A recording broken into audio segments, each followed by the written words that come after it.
A Russian military convoy 60 kilometres long is bearing down on the Ukrainian capital Kiev, according to newly released satellite images.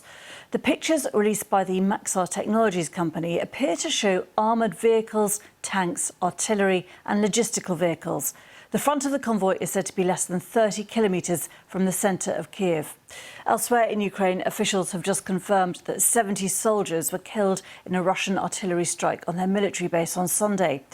And the Ukrainian President, Mr. Zelensky, says that the heavy bombardment of Kharkiv, in which dozens of people were reportedly killed, amounts to a war crime. Mark Lebel reports. Under siege, Kharkiv, Ukraine's second largest city, where it looks like Russia is using cluster bombs, according to military experts.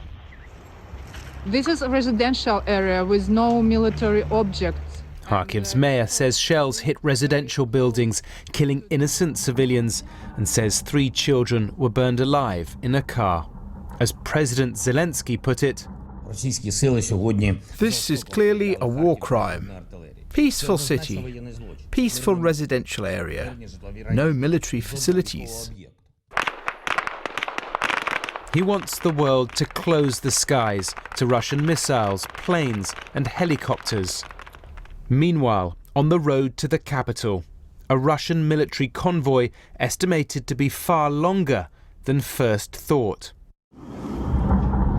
heading towards a city shaken by this strike on a radar centre, as locals dig trenches in their backyard to protect their neighbourhood.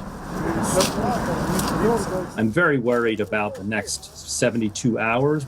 This is the Russian war machine, which for decades has been sort of artillery heavy, sort of kicking into gear with not that much advanced military capacity to oppose it. At least 70 Ukrainian soldiers were killed in a Russian missile strike on this military base west of Kharkiv on Sunday, according to the authorities.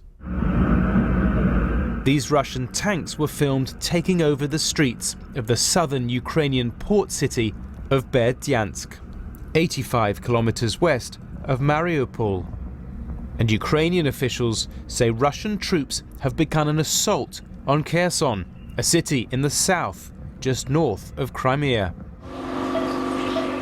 In Kiev's hospitals, the human cost is felt as fear is spreading. But as families get separated by this war, the right to live together in peace is now shattered for many Ukrainians.